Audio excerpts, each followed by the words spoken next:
Bien, hermanos, buenas noches. Bienvenidos a la edición número 28 en busca de lo sagrado, cristianismo, primera parte. La idea es, voy a plantearles un enfoque muy diferente a lo que habitualmente se acostumbra. Recuerden esa frase tan escuchada en la vida de uno, donde dice que la historia la escriben los victoriosos o los que ganan las guerras o los ganadores también se dice, ¿no? Y es cierto, si ahorita tomamos, yo diría, bastante libros respecto a la historia del cristianismo, pues no cabe duda que está dirigida, auspiciada y también financiada por el Vaticano, no de los primeros años, no, del resto, después del 1500 más o menos, la historia cristiana se ha modificado de una manera impresionante, ¿no? Bueno, pero así es la vida, ¿no? Pero gracias a que la modernidad de las comunicaciones, pues sí, al investigar nos damos cuenta de muchas, vamos a llamarle modificaciones que ha hecho la curia católica, o sea, el Vaticano. Hay que respetar, o sea, son cambios que ellos consideran que es a favor y todas esas cosas. Pero ya a la hora de la historicidad, ya no es igual, ya vemos que hay otras cosas, ¿no? Entonces decimos, bueno, entonces hay que plantear lo que dice la historia real, no la historia religiosa. Es decir, en cualquier religión, no nada más en esta, ¿no? En cualquier religión hay dos historias. La historia real, o sea, la que el hombre ha podido testimoniar, y la otra es la historia religiosa. No concuerdan muchas de ellas, no concuerdan. Y máximo, el cristianismo ha tenido demasiados cambios y modificaciones. Y bueno, son de las cosas que tenemos que tratar. Hay, lógicamente, información que a veces choca con la moral teológica del cristianismo, ¿verdad? Porque ha habido personas que nos dicen que, pues, que es muy atrevido lo que se expone. Pero yo lo que quiero es exponer lo que dice la historia, no lo que dice Luis Suárez. La historia es muy importante. O sea, yo soy un compilador, soy un investigador, y pues lo que me queda a mí simplemente es ofrecerles lo que yo he de alguna manera compilado, ¿no? Pero el enfoque que le estamos dando a varias religiones, particularmente en esta, van a ver que esta religión no es verdaderamente como se nos ha expuesto.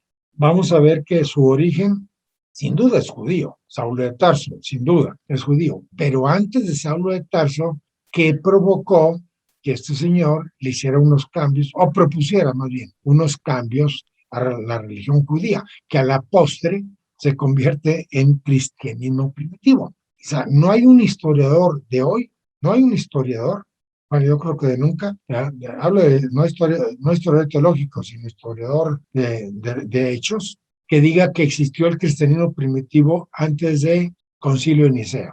O sea, no existía el cristianismo primitivo, pero se le ha dado ese crédito. Yo mismo hasta les voy a decir que es el cristianismo primitivo, pero no existe ese nominativo, ¿no? ¿Dónde nace? Con Filipo II. ¿Por qué? ¿Por qué con Filipo II? Porque era un macedonio que tuvo unas conquistas muy grandes, dominó Grecia, por ejemplo, ¿verdad? Chipre y otros lugares, ¿verdad? Inclusive toda esa región era manejada por los macedonios, y para mí ese tiene un origen. Guarden la historia porque vale la pena ver qué fue lo que sucedió, ¿no? Entonces, Filipo II, pues muere y deja a su hijo Alejandro Magno.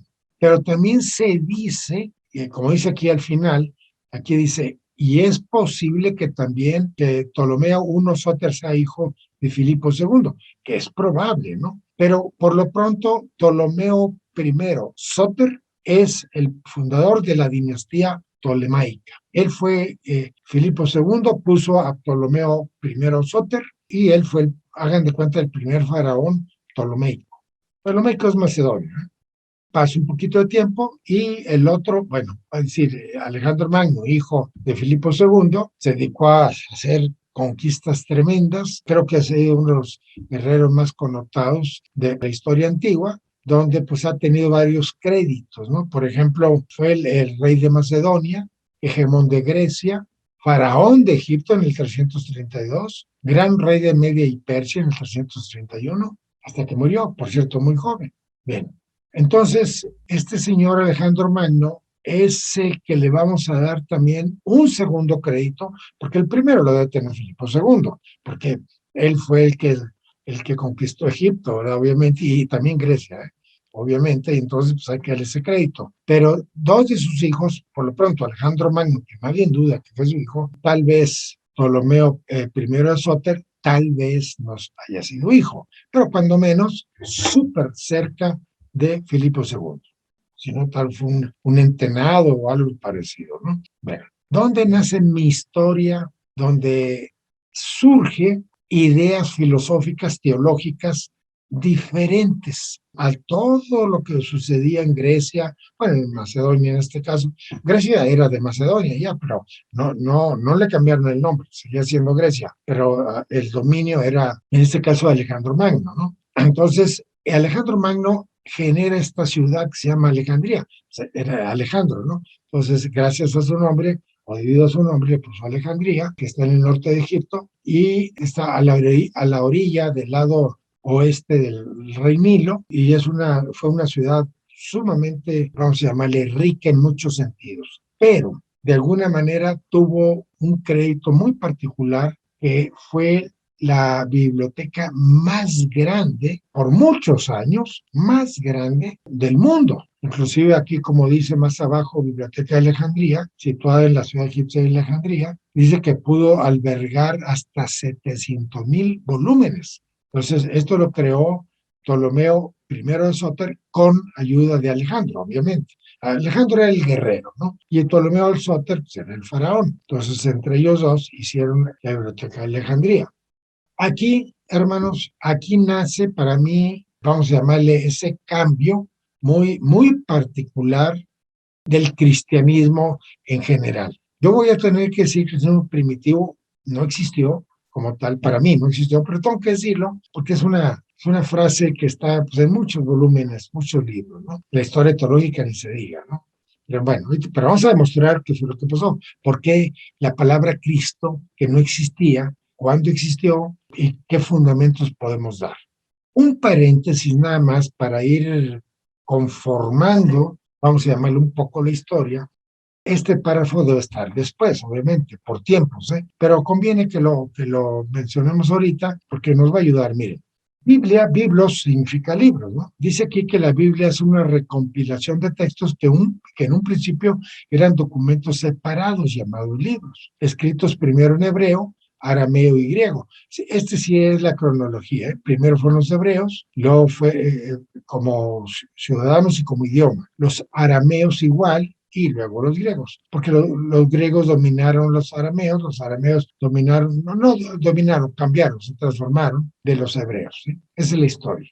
Bien, durante este periodo muy dilatado, se llama Tanaj, actualmente, la parte, vamos a llamarle lo que hoy conocemos como Antiguo Testamento, la Tanaj. Antes imposible que fuera Antiguo Testamento, porque el Nuevo Testamento todavía no aparecía. Por lo tanto, pues no se puede decir que era el Antiguo Testamento, era la Tanaj, ¿sí?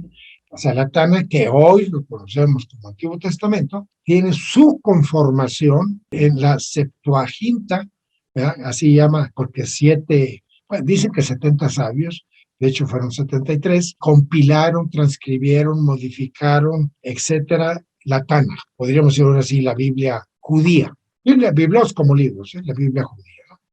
Estos textos de la Biblia han sido compilados, como dice aquí, aproximadamente 1000 años entre el 900 antes de Cristo y 100 después de Cristo. Recuerden que Esdras y Nehemías son los principales principales autores o personajes que compilaron estos libros. Pero ellos dejaron más libros, obviamente, ¿no? Pero ya en la Septuaginta ya se dedicaron a oficializar, a compilar, a sintetizar también, porque había demasiados documentos, demasiados. Entonces también era necesario discriminar a algunos, ¿no? Y ellos en la Septuaginta, pues se hizo este trabajo, ¿sí? Ahorita más abajo lo vamos a decir, más que esto es un anticipo de la historia, ¿no? Entonces, aquí dice que los textos más antiguos se encuentran en el libro de los jueces, Canto de Débora, y en las denominadas fuentes tradición eloísta, y J, tradición yavista, de Yahvé, obviamente, ¿no? De la Torá, llamada Pentateuco por los cristianos.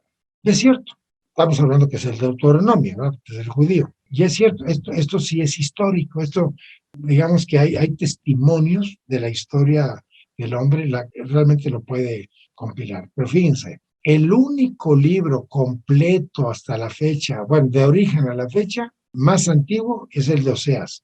Es también de la misma época, obviamente. ¿Qué quiere decir? Que los demás fueron modificados. Sí, obviamente fueron modificados, para eso era el Septuaginta, ¿no? Este número de sabios, que aquí lo voy a decir, fíjense en qué fecha, 280 a 100. 180 años, lógicamente estamos hablando 4 o 5 generaciones, tuvieron que, vamos a decir, estudiar profundamente todo el acervo judío del momento. Eran demasiados, porque no eran tantos libros, eran documentos, y muy reducidos unos y otros muy abundantes. Entonces empezaron a estudiar y finalmente llegan a una compilación que se nombra Septuaginta. Esa es la Tanaj hebrea o Tanaj o Biblia hebrea, ¿no? Y todavía existe, por cierto. Y dicen que tiene la fortuna que no ha sido modificada de esos momentos a la fecha, sobre todo la Torah. Eso sí, hay demasiados testimonios que dicen que no ha sido movida para nada. Bien, pues decíamos que había el nombre de Septuaginta se debe a que solía redondearse a 70 número total, 72 presuntos traductores. De hecho, otros mencionan 73, pero eso no importa, ¿no? Por eso le llaman Septuaginta por 70, ¿no? Entonces, la idea es que llega el momento en que Ptolomeo II, Filadelfo, que tiene otro nombre, pero así se le conoce históricamente, ¿verdad? Monarca griego, lógicamente, de Egipto, bueno, Macedonia más bien, ¿verdad? Pero era de origen griego, por eso dice que es griego, ¿no? Pero es Macedonia. Tuvo la ventaja de presentar esta primera antigua versión de la Septuaginta. Y tiene su historia. Eso es algo muy importante por esta fidelidad de escritura y de reserva, tantos años, ¿no? Yo no sé si toda está en su forma original, pero las copias de las copias y las copias sí respetuosamente han sido originales. La idea es que había muchos judíos fuera, pues dispersos por la famosa diáspora, ¿no? En esa diáspora, evidentemente, pues había muchos judíos dispersos y se preocuparon mejor por escribir esta Tanaj. ¿Y cuántas copias hicieron? ¿Quién sabe? Nadie lo sabe, ¿no? Pero muchas, muchas, ¿no? Pero también lo hacían en hebreo y en este lenguaje que se llama griego koiné. Este griego koiné es muy importante porque así fue escrita la Septuaginta. No es el griego actual, obviamente, ni el griego clásico, sino era un griego compuesto, porque en aquella época, hermanos, el griego koiné era, hagan de cuenta, era el lenguaje o el idioma oficial que se manejaba prácticamente en toda esa área, vamos a llamarle del Medio Oriente, pero también estamos hablando acá del lado ya de Italia, la hoy Italia, se hablaba este tipo de idioma, ¿no? Era, vamos a llamarle el convencional de la época, ¿no?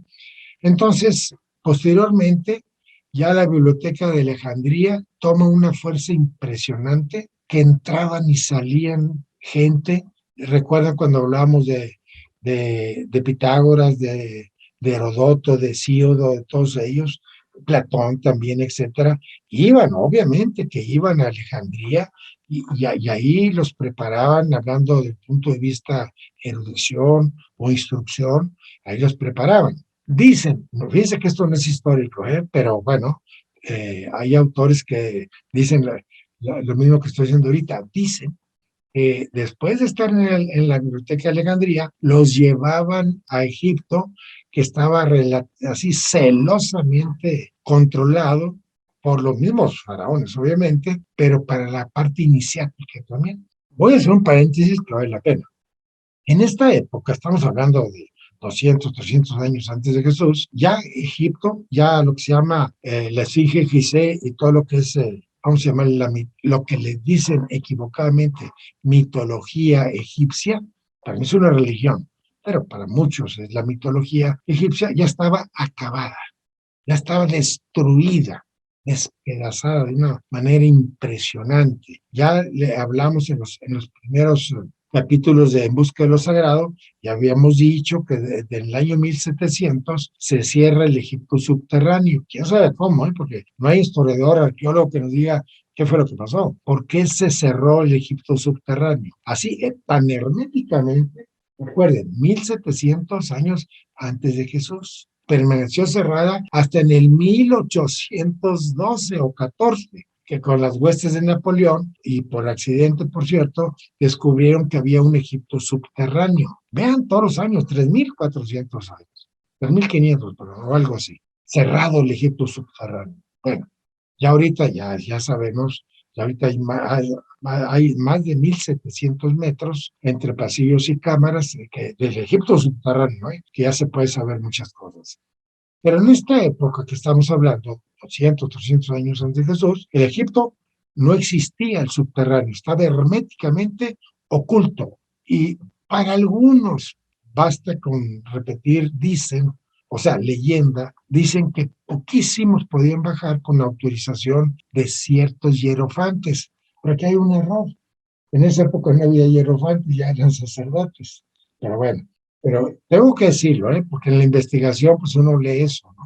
Y resulta que parece que sí había iniciaciones en el Bajo Egipto. Yo lo dudo, pero lo que sí no dudo, es que en Alejandría se preparaban instructivamente, porque era la meca de la cultura, la meca inclusive de la filosofía teológica o de la teología del momento, ¿no? Era una biblioteca impresionante y los maestros que había ahí, los eruditos, los sabios que había ahí, eran bastantes, porque era una biblioteca demasiado grande, ¿verdad? Muy bien protegida porque los macedonios pues, tenían dominado Egipto, obviamente, bueno, Egipto, Grecia y Roma, todo tenían dominado. Bueno, Roma todavía no, perdón, pero sí lo tenían asolado, ¿no? O sea, los tenían reculados y no podían salir prácticamente de ahí, porque antes no era Italia, era Roma, pero era una ciudad de Roma, como ahorita. Digo, para todo el área le llamaban romanos, ¿no? Entonces, ellos estaban de alguna manera retraídos, ¿no? Entonces, Alejandría viene a ser,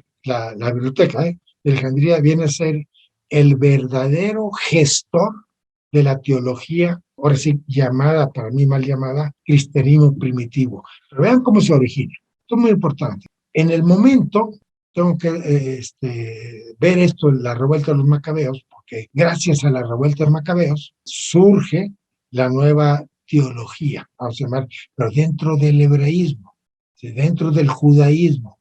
No había cristianismo, no había nada de eso. O sea, simplemente dentro del judaísmo se genera un nuevo modelo de interpretación y de acotamiento de algunas cosas que al rato les vamos a mencionar, de los judíos, no de los cristianos, de los judíos.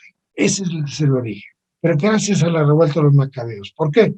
Porque los macabeos, que por cierto, como dice aquí un sacerdote judío rural de Modín Matatías, el Asmodeo, fue uno de los principales que se rebelaron contra todo el imperio seleucida, que era un conjunto de macedonios y otras áreas de ahí, y lógicamente pues rechazaban, porque no estaban de acuerdo en adorar a los dioses griegos.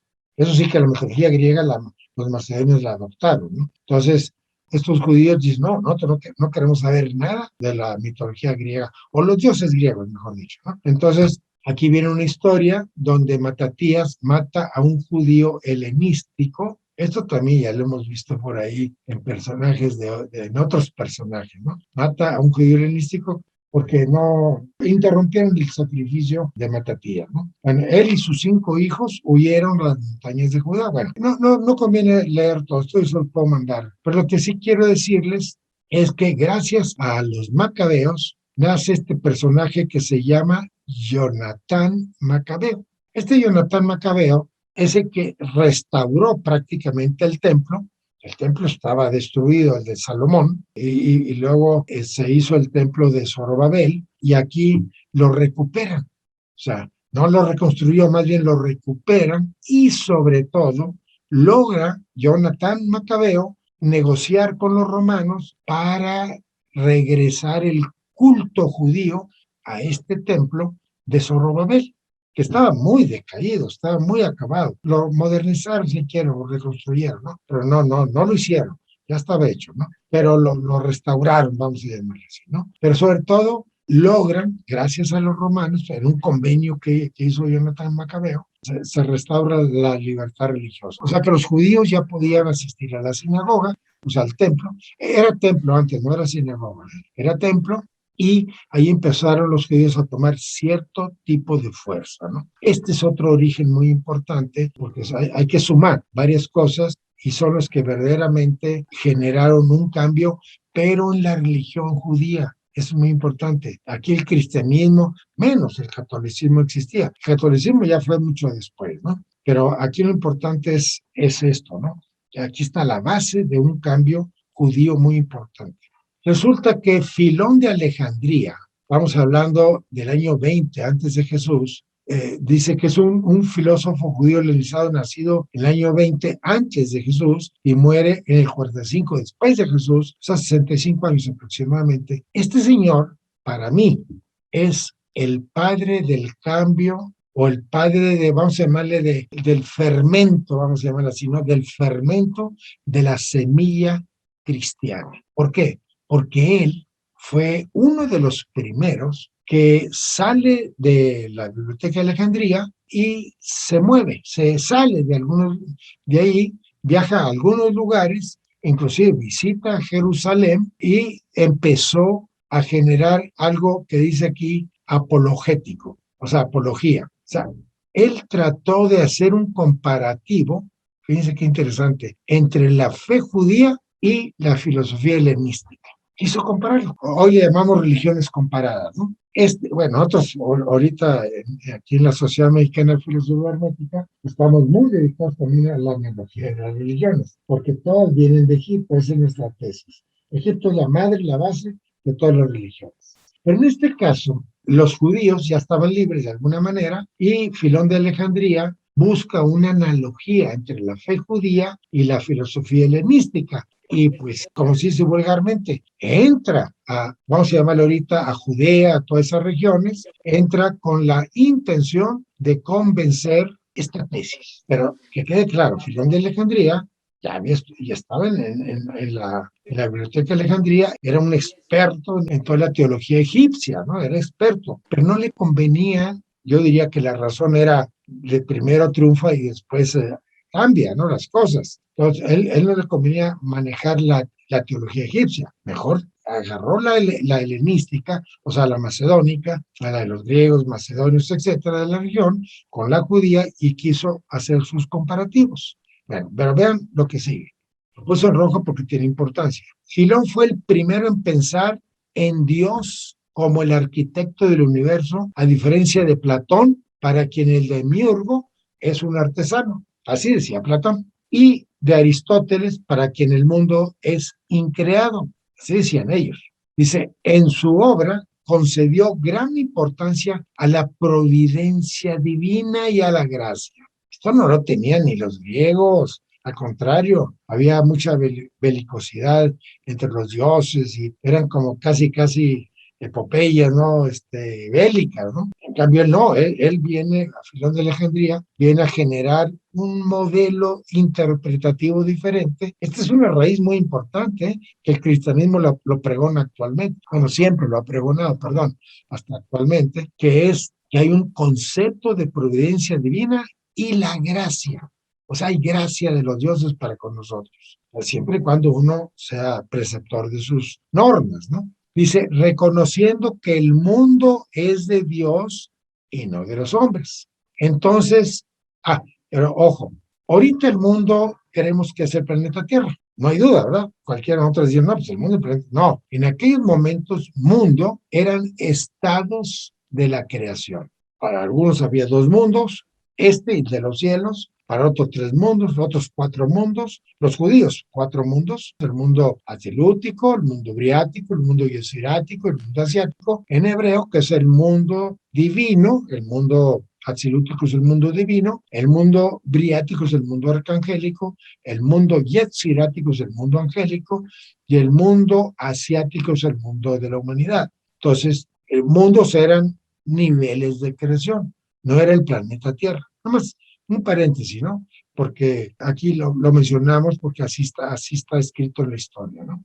Dice, reconociendo que el mundo es de Dios y no de los hombres, o sea que la creación es divina y no de nosotros. Entonces, si bien los seres humanos pueden tener algún parentesco espiritual con Dios, no están en el mismo rango que Él. Creer lo contrario sería sucumbir al mal. Dios actúa mediante los poderes divinos, el que crea, el que ordena, el que prohíbe, la compasión o la misericordia y finalmente el poder real o soberano. Fíjense de los años que estamos hablando, prácticamente 2000, ¿no? Vean qué interesante, ¿eh? Dice, para Filón existen dos clases de ángeles, los que ayudaron a Dios a crear el mundo y los que ayudan a los hombres en su ascenso a Dios. ¿Se dan cuenta qué es esto? Los primeros son los arcángeles, según la Cábala judía actual, hablando del año 1200 a la fecha. Entonces los dioses que crearon el mundo son del mundo griático, los arcángeles. En cambio, los que ayudan a los hombres a su ascenso a Dios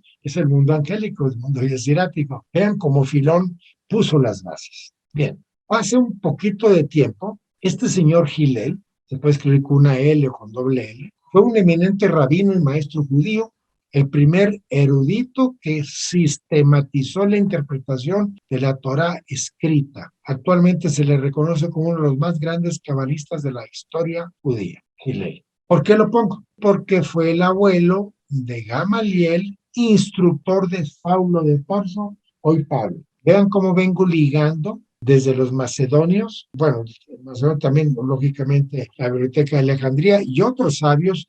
Ahorita nomás he mencionado a Filón de Alejandría, no, déjame hablar de otros más que salen también de Alejandría, con la misma historia, con la misma, diríamos con el mismo modelo teológico, ¿no? Pero estos señores, tanto Hillel como Gamaliel, bueno, y Simeón, el padre de Gamaliel también figura en la historia, pero Gamaliel figura porque fue el instructor de Saulo de Tarso, que es, para mí, el autor intelectual de las bases del cristianismo actual, pero muchos exégetas le llaman cristianismo primitivo. Lo respeto, no hay problema.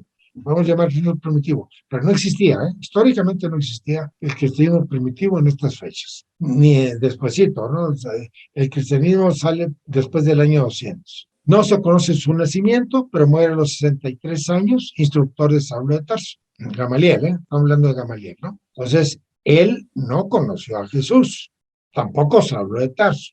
Me adelanto, ¿eh? Ellos no conocieron a Jesús. Y entonces, ellos promulgaban y promovían cosas como esto que escribe posteriormente Saulo de Tarso en Romanos 5:14. Yo lo pongo porque para mí, es una diatriba teológica muy, muy contundente al subconsciente, porque va a romper ciertos esquemas. Dice textualmente, no obstante, reinó la muerte desde Adán hasta Moisés, aún en los que no pecaron a la manera de la transgresión de Adán, el cual es figura del que había de venir.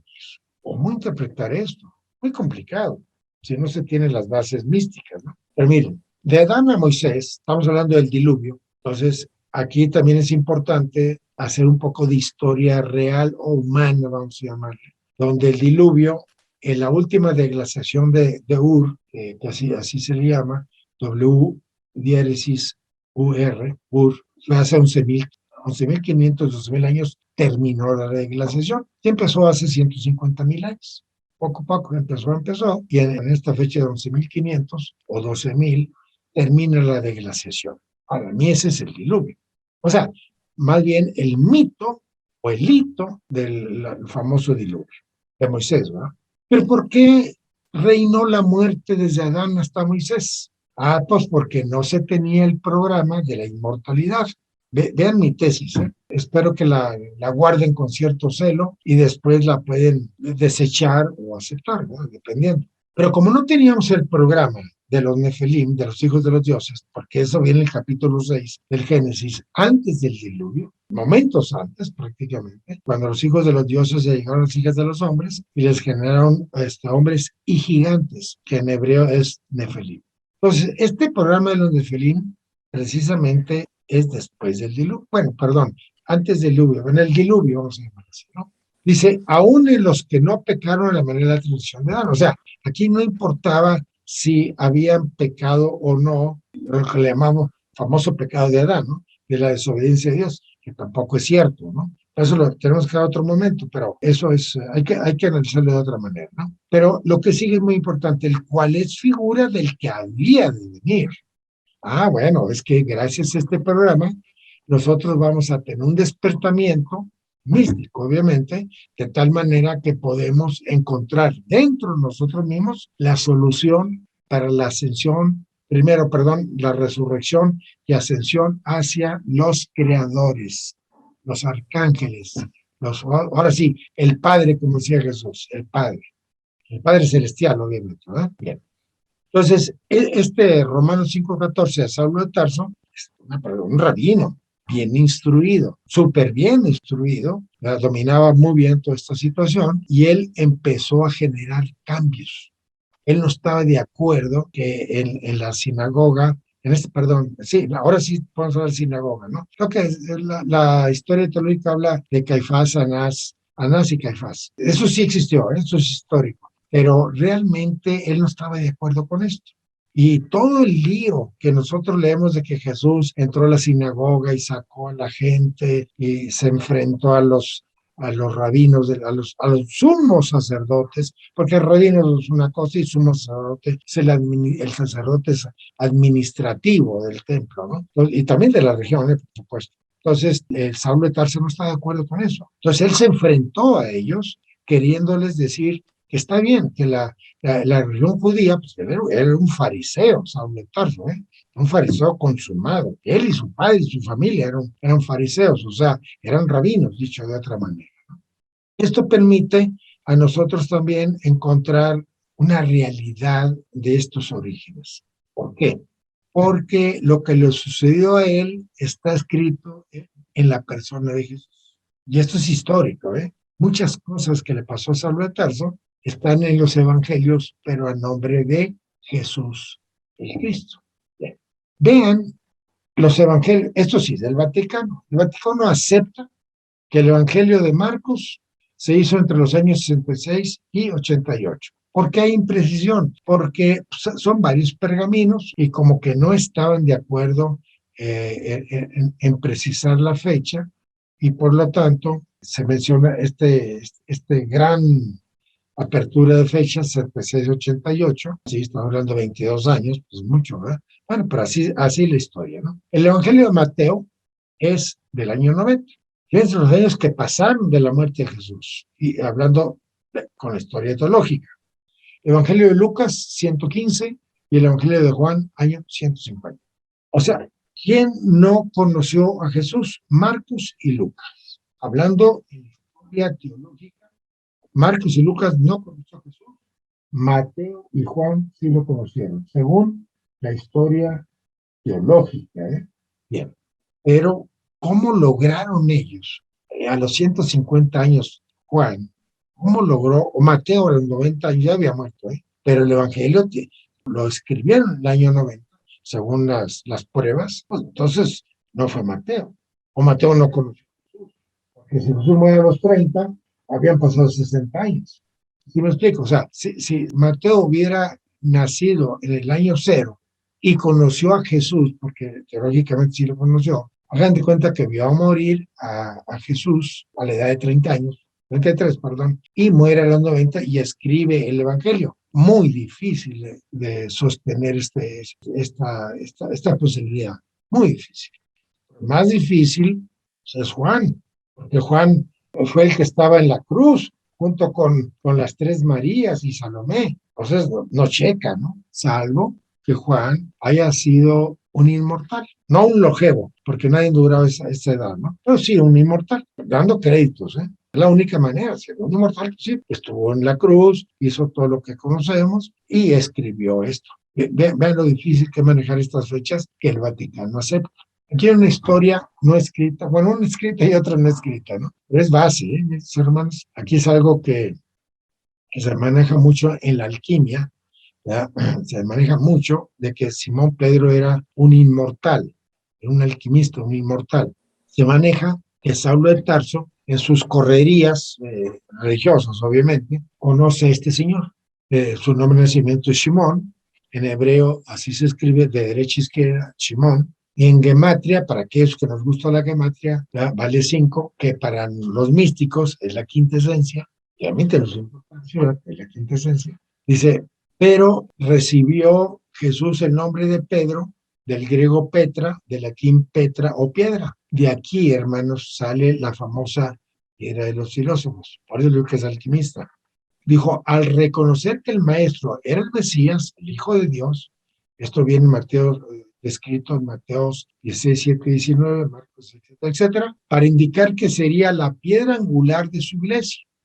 Eso lo dijeron otras personas. Pablo de Tarso, que está, yo aquí lo escribo así porque así está la historia, pero no es Pablo, es Saulo de Tarso, que Pablo es mucho posterior, ¿eh? O sea, el cambio de nombre de Saulo a Pablo. Pablo de Tarso lo llamó en sus escritos Keifas. Dice cómo le cambia el nombre, pero significa piedra y vale 5 también. O sea, quinta esencia. Es el equivalente. Cuenta la historia, hermanos. Esto no es testimonial, no se puede comprobar, ¿eh? Pero cuenta la historia que Saulo de Tarso en sus correrías conoce a Simón Pedro y reconoce que es un inmortal. Por eso es muy difícil sopesarlo, ¿eh? O sea, testimoniarlo. Pero lo reconoce que es un inmortal y se da cuenta Saulo de Tarso, siendo rabino, súper preparado por Gamaliel, o Gamaliel también se le puede pronunciar, ¿ya? Súper preparado, y entonces se dio cuenta que estaba mal instruido e interpretada la Torá, ¿eh? Ya, no tanto la Tanaj, no, la Torá, estaba mal interpretada. Y entonces se da la tarea de generarle o proponer primero en el templo con los sumos sacerdotes y los rabinos, les empezó a proponer cambios a su religión, nada que ver con el cristianismo, nada que ver. Pero sí le propuso cambios, porque si en el momento que ve un inmortal y en el momento en que dice, en el capítulo 3, versículo 21-22, dice, hey, el hombre uno como nosotros, sabiendo el bien y el mal, dice, ahora no largue su brazo, coja del fruto del árbol de la vida, coma y viva para siempre, que es la inmortalidad. Entonces decía Saulo de Tarso, oye, espérame, aquí no va a haber un Mesías, no va a haber Mesías, porque si tenemos 1200 años aproximadamente que no viene el Mesías, decía Saulo de Tarso, dice, y no va a venir, ¿sí? Bueno, hasta la fecha no ha venido. Ya estamos hablando 1200, ya antes de Jesús, más los 2000 que traemos, son 3200 años y el Mesías no ha venido. Y yo les digo, no va a venir, porque para eso el cristianismo hace el correctivo donde el Mesías no es externo, es interno, el ser humano, interno del ser humano, por lo tanto no va a venir, sino que tenemos que resurreccionarlo. Fíjense la diatriba, vean la diferencia tan grande. No esperar a que venga, sino sacarlo dentro de uno mismo. Pero bueno, pero ¿cómo lo vamos a sacar? Aquí por eso ahorita me voy a adelantar a Mateo 28:20, que me gusta mucho pronunciarlo, cuando dice Jesús en ese evangelio de Mateo 28:20, dice, yo estaré con vosotros todos los días hasta el fin del mundo. Mundo, entiéndase, el mundo asiático que es este. Él va a estar con nosotros aquí y en el angélico también. ¿Por qué? Porque en el viático vamos a estar a la diestra con él. Entonces ya no va a estar dentro de nosotros, sino vamos a estar a la diestra con él. Metafóricamente, vamos a regresar o a integrarnos al Padre Celestial. Así de fácil prácticamente, ¿no? No digo de fácil decirlo, obviamente. Entonces, esto va a ayudar a entender la situación mejor. Bueno, entonces, Pedro lo vamos a considerar. Dice la leyenda que Simón Pedro era un inmortal, Saulo de Tarso se da cuenta y empieza a proponer cambios, que es, yo diría, la parte medular del cristianismo disque primitivo. Vamos a llamarlo ahorita así para no chocar con los historiadores. Saulo de Tarso o Pablo de Tarso, y más conocido como San Pablo, es muy posterior, ¿verdad? Tarso, Sicilia, Tarso es una ciudad, Sicilia es un puerto, por cierto, nace 5 o 10, no se sabe con exactitud, años después de Cristo y muere a los 58 o 67 años, porque es un personaje que no se tiene mucha precisión en su nacimiento y en su muerte, ¿no? Se le considera evangelizador, está bien, apóstol de los gentiles, esto es muy importante, que él le apostaba a los gentiles también que querían ingresar al judaísmo, así se le llamaba, todavía a la fecha, conversos gentiles, ahora les llaman, ¿no? O sea, son aquellos que no son judíos, pero profesan la religión judía bajo una conversión. Dice que en Hechos 26:17, dice, librándote del pueblo y de los gentiles, a los cuales ahora te envío. En las epístolas se hace llamar Paulus el pequeño. Paulus, o sea, Pablo tiene que ver con la sangre. Es un nombre que tiene que ver con la sangre. Dice, circuncidado el 8º día del linaje de Israel, de la tribu de Benjamín, hebreo e hijo de hebreos, en cuanto a la ley fariseo, en cuanto al celo perseguidor de la iglesia, en cuanto a la justicia de la ley, intachable. Era una persona muy ortodoxa, vamos a llamarla así lo pintan los historiadores, sobre todo los historiadores del Vaticano, ¿verdad? Vamos a respetar eso, ¿no? Entonces, aquí vemos Hechos 23:6, dice, entonces Pablo, sabiendo que una parte era de saduceos y otra de fariseos, clamó en el concilio. Él estaba presente, era una persona muy connotada, el rabino. Además, Gamliel estaba ahí en el templo, en la parte administrativa, ¿no? Dice, varones hermanos, yo soy fariseo, hijo de fariseo. Fariseo es casta sacerdotal, ¿eh? De la esperanza y la resurrección de los muertos, soy yo juzgado. Fíjense, traía esta tesis que no viene en la Tanaj. Bueno, decir la esperanza es el Mesías, obviamente, pero no, este es un Mesías interno. Que por cierto, hago un paréntesis que no es fácil leerlo más que en poquísimos libros. Cuando Saulo de Tarso va al Sanedrín y les hace la proposición que el Mesías que se estaba enseñando o profesando, ¿verdad? Era un Mesías externo y no iba a venir, no podía venir, porque está mal interpretado, que el Mesías sí existe, pero que está dentro de nosotros, que ahí está la resurrección de los muertos, y que hay que resurreccionarlo, que está dentro de nosotros y hay que resurreccionarlo. Posteriormente, algunos exégetas ya le componen, yo creo, porque dice, Saulo de Tarso abolió al Mesías doliente por un Mesías viviente. Pero es una composición posterior, ¿eh? Pero da a entender muy fácilmente que era un Mesías de dolor, o sea, porque se veían que había mucho dolor y mucho, el fervor que tienen hasta actualmente los judíos es de tipo de dolor, ¿no? De compasión, ¿no? En cambio, él decía, no, ese Mesías no, ese Mesías, el Mesías viviente, está dentro de nosotros y hay que resurreccionarlo. Esa era una de sus tesis, ¿no? Pero continuemos. En Hechos de los Apóstoles 22:3, San Pablo indica, yo soy judío, nací en Tarso de Cilicia, pero me crié aquí en Jerusalén y estudié bajo la dirección Gamliel. Fíjense, está hablando en primera persona, ¿eh? Muy de acuerdo con la ley de nuestros antepasados, hijo de Simón y nieto de Gilel. Se identificaba plenamente. Digamos que estas eran sus credenciales, ¿no? Célebre fariseo, doctor de la ley y miembro del Sanedrín. Estaba en el Sanedrín. Por eso él tenía esa facilidad de increparse inclusive en ocasiones contra los sacerdotes y sumos sacerdotes, porque no estaba de acuerdo como se estaba enseñando la Tanaj, ¿no? Representante de los liberales entre los fariseos, hasta esto es algo moderno, ¿no? Pero, ¿qué es un liberal? El que no está de acuerdo ahora sí, con los ortodoxos o los conservadores, ¿no? Dice, representante de los liberales entre los fariseos, la escuela de Gilel era opuesta a la de Shammai. O sea, Shammai era la escuela predominante en el momento que estamos platicando, ¿no? Entonces, y como Saulo de Tarso traía la escuela de Gilel, de una manera impresionante. El apóstol les dice, no se habla de matanzas, pero en un discurso posterior en el templo, Pablo señaló que andaba por las sinagogas encarcelando y azotando a los que creían en Jesús de Nazaret. Esto, hermanos, no es cierto, yo ya lo investigué, por una sencilla razón, una sencillísima razón. En la época de Saulo de Tarso no existía ni el nombre ni el gentilicio de Jesús. No existía. No hay historiador que lo testifique. La enciclopedia de la Biblia dice que la Biblia ha tenido más de 1.300 cambios en la historia. Entonces, pues, esto es un cambio, obviamente, a favor del Vaticano, lógico, ¿verdad? Pero esto no es cierto, por lógica, además, no porque sea negado por un historiador. No, simplemente pues, no existía Jesús en esta época, obviamente, ¿no? Bien, ¿qué pasó con la conversión de Pablo? Esto, o sea, la tesis teológica dice que sí, pero la tesis histórica humana dice que no.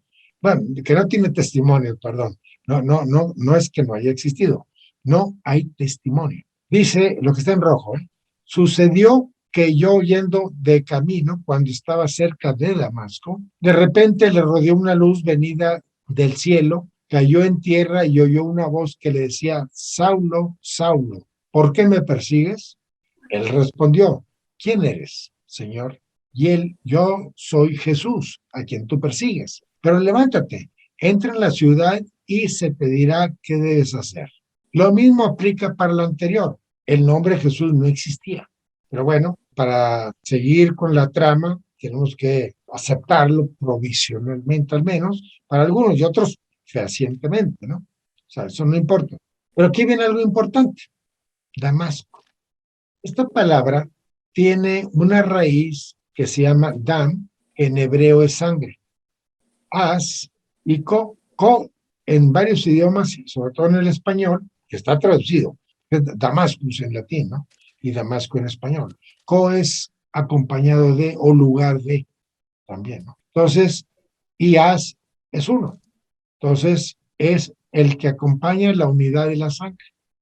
Pero eso está bien, porque Damasco es una ciudad históricamente muy citada por los iniciados, ¿sí? Aquí Saulo de Tarso también Saulo de Tarso se inicia, pero aquí también Christian Rosenkreuz, aunque es un personaje mítico, también se inicia en Damasco, ¿no? Y así, o sea, muchos que pasaban ahí por Damasco decían que se iniciaban, ¿no? Pero es metafórico, más que regional, ¿no? Hizo 3 viajes. Estos 3 viajes también son analogados, hermanos, en algunas órdenes iniciáticas, sobre todo en la masonería, pero también en el cristianismo, de estos 3 viajes de Saulo de Tarso, pero los transponen y los convierten o transforman otro tipo de viajes místicos, iniciáticos, ¿no? Que es el viaje del aire, del agua y del fuego. Bueno, tienen que ver con estos 3 viajes. Estos sí existieron, estos viajes históricamente, ¿eh? Bien, llega el concilio de Jerusalén en el año 50. Llega ¿quién lo promueve? Saulo de Tarso y Pedro. Ellos dos lo promueven en el año 50 porque, hagan de cuenta, se ponen de acuerdo para generar un cambio interpretativo, también instructivo, obviamente, de la Tanaj. Ellos eran judíos los dos, o sea, no hay duda, eran judíos y no podían hablar de otra religión. Nunca quisieron cambiar la religión. Inclusive Saulo de Tarso cuenta, eso es histórico, dicen, que él, al defenderse en el Sanedrín, y después que lo mandaron a otro lugar, ahorita lo vamos a leer, él defendió la religión judía.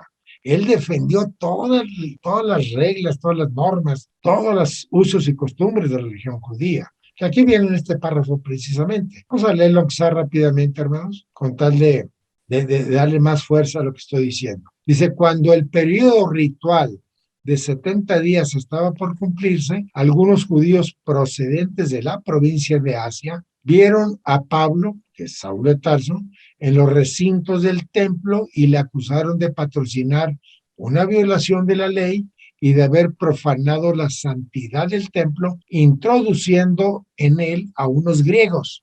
Esto es importante, porque lo que decía precisamente Saulo de Tarso ahorita vamos a citar los cambios que él proponía, ¿no? Pero uno de ellos era esto, que los no judíos, siempre y cuando profesaran la ley judía, podían entrar al templo, ¿no? Y los judíos dicen que no, tenía que ser judío, ¿verdad? Para que puedan entrar al templo. Continuando, intentaron matarlo en una revuelta de la que fue sustraído mediante el arresto por parte del tribuno de la corte romana con asiento en la fortaleza Antonia. ¿Ya se dieron cuenta? Esto le sucedió a Jesús. Exactamente le sucedió a Jesús esto. Entonces aquí es donde A Saulo de Tarso le sucede esto, pero se lo endilgan a Jesús en los evangelios, obviamente. ¿Se acuerdan cuando Poncio Pilato le pregunta a Jesús, ¿quién eres tú? ¿Sí? ¿Eres Dios? ¿Ya? ¿Dónde fue eso? En la fortaleza Antonia, precisamente, ¿no? Lean la historia de Jesús y verán que fue esto y sucedió algo parecido, ¿no? Entonces, el tribuno pues no podía porque era judío, dijo, y además no le veía culpa, pues. Entonces dice, conducido ante el Sanedrín, Pablo se defendió y terminó por suscitar una disputa entre los fariseos y los saduceos. Tómense en cuenta que los fariseos eran los sacerdotes y los saduceos eran los, ¿cómo se llama? Los civiles, en el buen sentido, ¿no? Era el pueblo, ¿no? Ya que en estos últimos no creían en la resurrección, mientras que los fariseos de Saulo sí, los de Saulo nada más, no los fariseos judíos, nada más los de Saulo, sí creían en la resurrección. Y actualmente el judío no cree en la resurrección, por cierto, aprovechando. Dice aquí, seguidamente los judíos se habrían confabulado para matar a Pablo, pero el tribuno lo envió al procurador de la provincia de Judea, Marco Antonio Félix. Aquí dicen los nombres, pero ¿quién era? Ahora sí, Jesús era Herodes. Entonces, a través de Poncio Pilatos, obviamente, ¿no? Que residía en Cesarea Marítima, ante quien volvió a defenderse. El procurador postergó el juicio y dejó a Pablo en prisión durante 2 años. ¿Sí? Digo, los evangelios no son exactos como eso, pero tiene una analogía muy importante aquí, ¿no? Bien, entonces viene, ahora sí, creo que aquí ven ya, creo que sí, las diferencias. Dice, el concilio decidió que los gentiles convertidos al cristianismo no estaban obligados a mantener la mayor parte de la ley de Moisés. Aquí hay un error grave, porque aquí dice, el concilio decidió que los gentiles convertidos al cristianismo no estaban obligados a mantener la mayor parte de la ley de Moisés. O sea, ¿por qué? ¿Por qué es esto? Choca, ¿eh? O sea, si es un gentil judío, ¿cómo se va a convertir al cristianismo? En todo caso, al revés. Un cristianismo que se convierte a gentil, ¿no? No, pero aquí tiene otra connotación. Estos gentiles son los que Saulo de Tarso convertía. Pero les decía, ustedes pueden tomar este nuevo modelo de interpretación, que es donde viene, para mí, el foco principal y único del cambio. Él enseñaba, Saulo de Tarso no enseñaba en hebreo, excepto cuando estaba con hebreos así textualmente. Pero como eran gentiles, hablaban el griego koiné. Fíjense la gran diferencia. En el griego koiné, siempre la palabra Cristo significa ungido. Y en hebreo, Mesiaj, lo que es Mesías, Mesiaj, en hebreo se traduce igual, ungido. ¿Qué es un ungido? Es un sacerdote, pero que está ya conectado con la divinidad. Ese es un ungido. Digo, porque hay muchos sacerdotes, pero no todos están conectados con la divinidad. ¿Por qué se connota o se diferencia a los que están ungidos con la divinidad? Por la manera de profesar. Profesaban cosas muy contundentes, muy fuertes, y hacían ciertos milagros. Por curar gente, arreglar problemas, etcétera, añejos, por ejemplo, difíciles, él los arreglaba, etcétera. Entonces consideraban que eran milagros y era un ungido. Si eran hebreos, decían Mesías. Si hablaban el idioma griego, koiné, decían Cristo. Era un Cristo. De ahí nace la palabra Cristo. Por eso que digo que esto es medular, ¿eh? Estos ungidos, insisto, en griego Cristo y en hebreo Mesías, por eso hay que interpretar aquí que se podían convertir al cristianismo, que no había problema, ¿no? ¿Por qué? Porque estos gentiles eran instruidos de manera diferente por Saulo de Tarso. Entonces podían convertirse no al cristianismo, aquí es donde viene el problema, sino al Crestos, al nuevo Mesías, al nuevo Mesías, ¿sí? Esa es la gran diferencia, hermanos. Porque esta palabra no existía. Estamos hablando de Saulo de Tarso, estamos hablando antes del año 50 o cerca del 50. O sea, no existía esta palabra, cristianismo, ni Cristo existía la palabra, ¿eh? Cristo, le digo, después de 280 más o menos, ya se cambia de Cristo a Cristo, porque ya era necesario hacerle un cambio, porque no soportaban a los judíos con tanta presión, sobre todo también tanto sacerdotal como de imperios, ¿no? No había problemas, ¿no? Entonces se cambiaron de Cristo a Cristo. Pero aquí no existía esa palabra, ¿no?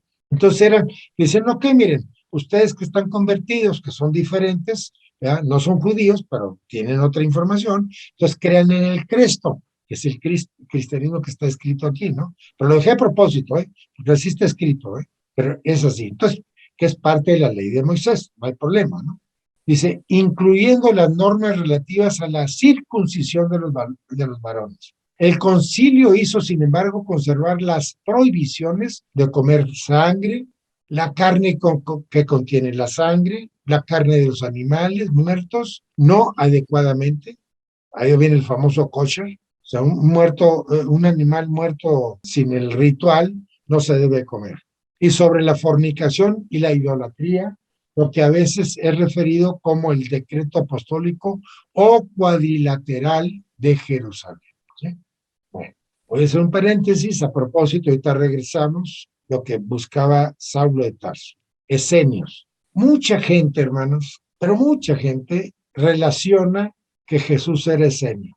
Imposible, pero imposible, ¿no? Los esenios eran mucho antes, eran del siglo II antes de Jesús, ya los esenios estaban en decadencia. Ojo, pero los esenios eran judíos. Jesús también dentro de la historia, ¿verdad? Por eso, como eran judíos, le daban cierto crédito, trascendencia de que era un esenio.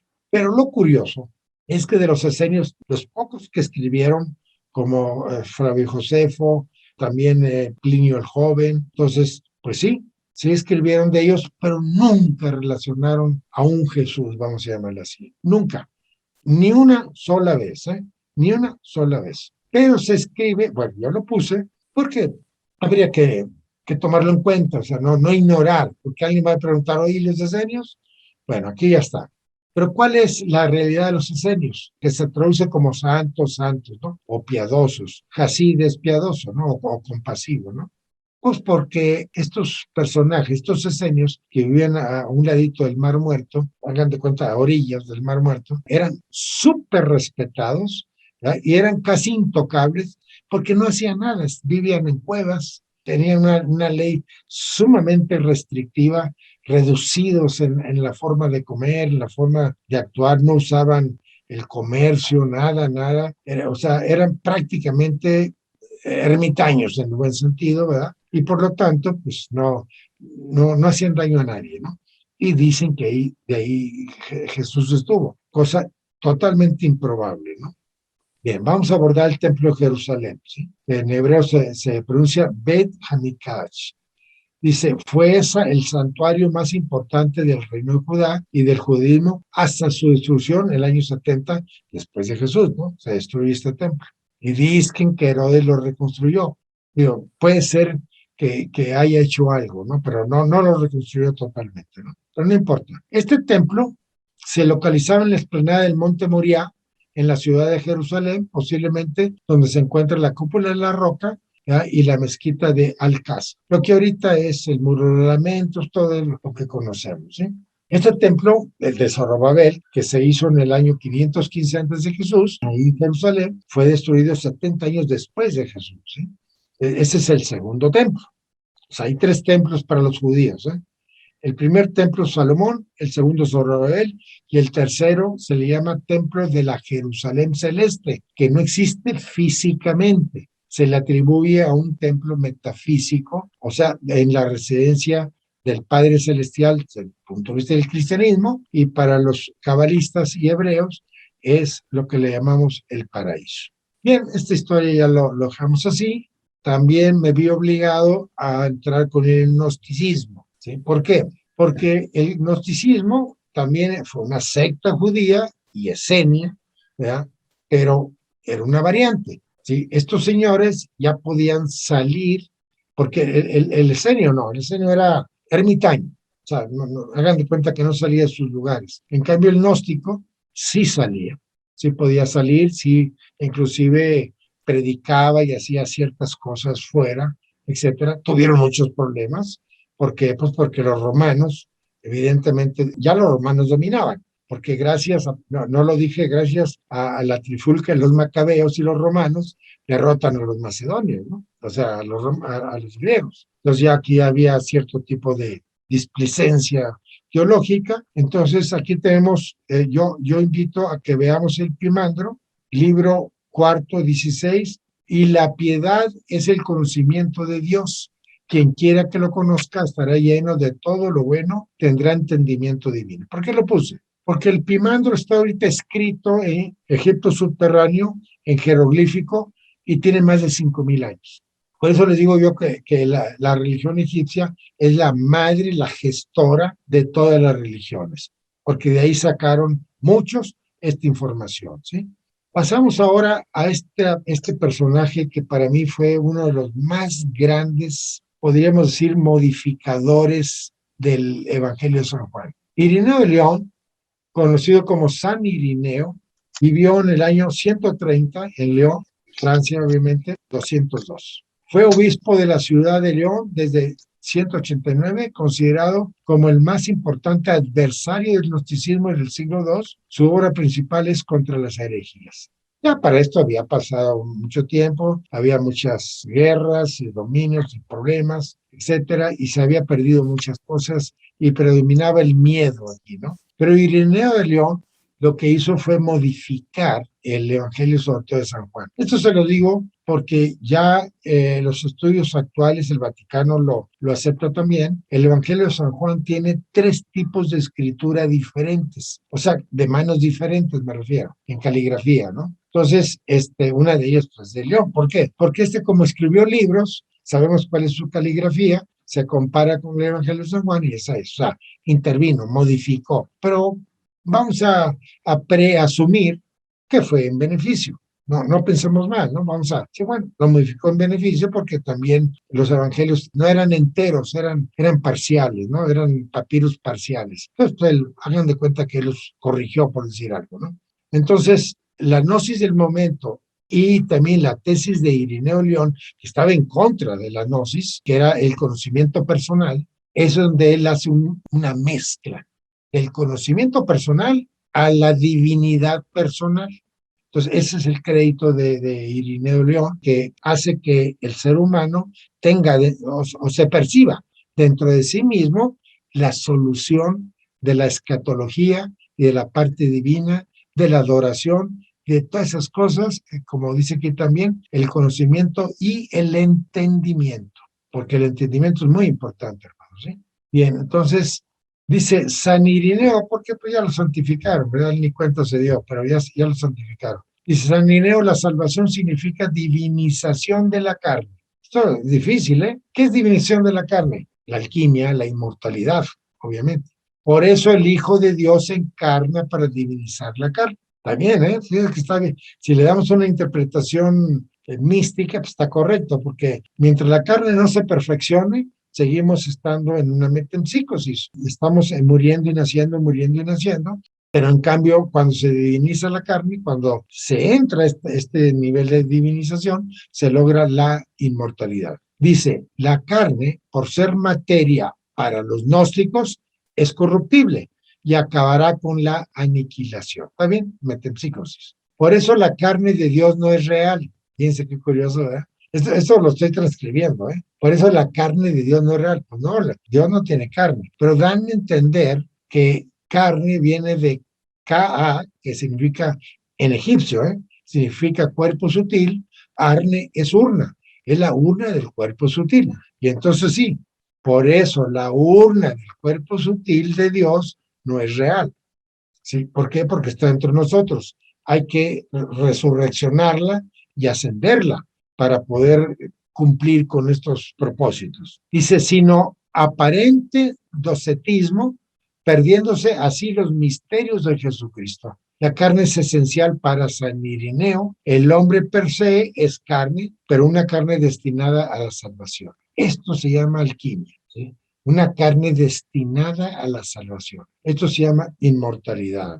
Pero, lógicamente, en aquel momento no existía la palabra alquimia, ¿no? En la alquimia la palabra es nueva, ¿no? Pero bueno, a buen entendedor, pocas palabras, ¿no? El hombre es un ser infieri, en construcción, que se está haciendo, llegará a ser perfecto hombre solo después de la resurrección, cuando su carne haya adquirido la incorruptibilidad y la inmortalidad. Esto es moderno, por supuesto, esto no es antiguo. Pero bueno, nos invita a esto, ¿no? Que efectivamente en la carne está la solución. Fíjense qué interesante. En la carne está la solución, vamos a llamarlo así, objetiva de las religiones, particularmente la que estamos hablando ahorita, que es la cristiana, pero es de todas, ¿eh? En la teología ireniana, lo importante es siempre la salus carni, porque la historia salutis consiste en la deidificación de la carne.